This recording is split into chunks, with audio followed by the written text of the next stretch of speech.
हाल ही में लेबनान की capital Beirut में एक भयानक हादसा हुआ है जिसमें कई लोगों की जानें गई हैं।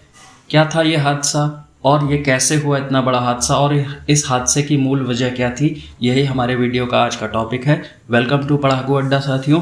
तो चलिए इस टॉपिक को पढ़ते हैं। यह है हमारा प्यारा देश भारत और अब इसके वेस्ट में चलते हैं। यह है मैप और आप इसमें देख सकते हैं लेबनान की कैपिटल बेरूत सिटी को, जहां एक तरफ इसके नॉर्थ में सीरिया है, साउथ में इजराइल और जॉर्डन और ईस्ट में इसकी बाउंड्री सीरिया और जॉर्डन से सटी हुई है। जबकि वेस्ट में आप देख सकते हैं कि साइप्रस और मेडिटेरेनियन सी यानी भूमध्य सागर है।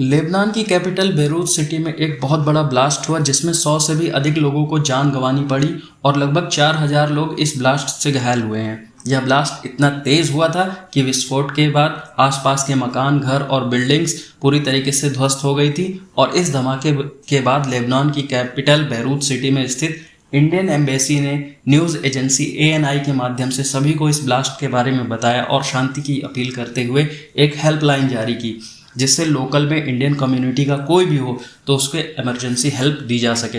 दोस्तों स्क्रीन पे आप देख सकते हैं इमरजेंसी हेल्पलाइन ये दी गई हुई है समाचार एजेंसी ANI द्वारा। ब्लास्ट के अगले दिन ही वेडनेसडे को लेबनान के प्रेसिडेंट माइकल ऑन ने इमरजेंसी मीटिंग बुलाई और उसमें कहा, no words can describe the horror that has hit Beirut last night, turning it into a disaster stricken city. यानी कि कोई भी शब्द बेरूत की बीती रात की भयावहता का वर्णन नहीं कर सकते हैं। कल रात ही यह शहर आपदाग्रस्त शहर में तब्दील हो गया।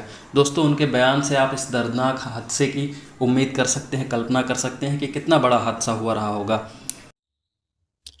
कतर, इराक, कुवैत, जर्मनी आदि समेत दुनिया भर के देश इस समय लेबनान की मदद के लिए आगे आ रहे हैं। यूके की एक प्रतिष्ठित यूनिवर्सिटी शेफील्ड के आकलन के अनुसार यह ब्लास्ट हिरोशिमा पर गिराए गए एटम बम की एक्सप्लोशन पावर के 1/10वें हिस्से जितना खतरनाक था। तो आप समझ सकते हैं कि इस विस्फोट का जो रेंज था और जो इफेक्ट था वो कितना ज़्यादा खतरनाक था। तो आइए अब जानते हैं विस्फोट के कारणों को और विस्फोटक के बारे में।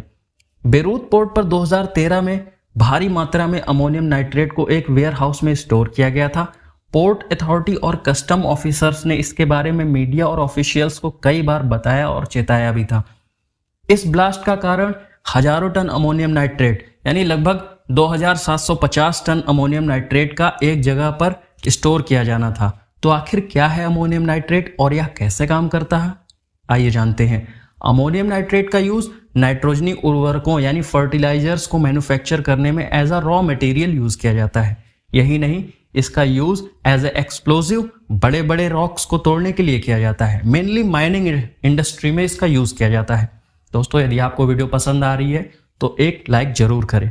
वैसे तो सामान्य परिस्थितियों में अमोनियम नाइट्रेट एक फर्टिलाइजर जैसे रिएक्ट करता है, लेकिन यदि यह हीट और प्रेशर में रखा जाए तो अमोनियम नाइट्रेट एक्सप्लोसिव की तरह काम करता है। तो क्या ऐसी घटनाएं पहले भी हुई हैं? आइए जानते हैं। 1947 में यूएसए की टेक्सास सिटी में अमोनियम नाइट्रेट से ही एक्सप्लोशन हुआ था और उस एक्सप्लोशन में कम से कम 581 लोग मारे गए और अमोनियम नाइट्रेट कैरी कर रहे 2 कार्गो शिप्स के एक्सप्लोड करने से लगभग 3500 लोग घायल हुए थे। यही नहीं, 2013 में भी ऐसा एक हादसा हुआ था टेक्सास में ही। वहां पे फर्टिलाइजर प्लांट में एक्सप्लोशन के कारण 15 लोगों की मौत हुई थी।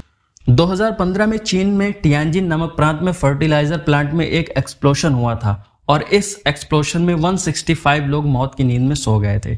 बेरूत धमाके में गोदाम में 2750 टन फर्टिलाइजर रखे गए थे, जो कि 1155 टन TNT के बराबर हैं। TNT भी एक हाईली एक्सप्लोसिव है। इसका धमाका इतना तेज था कि लगभग 200 किलोमीटर तक आने वाले हर बिल्डिंग, मकान, घर आदि के शीशे टूट गए और खिड़की और दरवाजे उड़ गए। So let's pray for Lebanon. और यदि आपको वीडियो पसंद आया हो तो लाइक ज़रूर करें। आपके कोई सुझाव हो तो वो भी कमेंट के माध्यम से आमंत्रित हैं। वीडियो देखने के लिए धन्यवाद। चैनल को सब्सक्राइब करें, बेल आइकन को दबा दें जिससे आने वाली वीडियो की नोटिफिकेशन मिले आपको सबसे पहले। Thank you.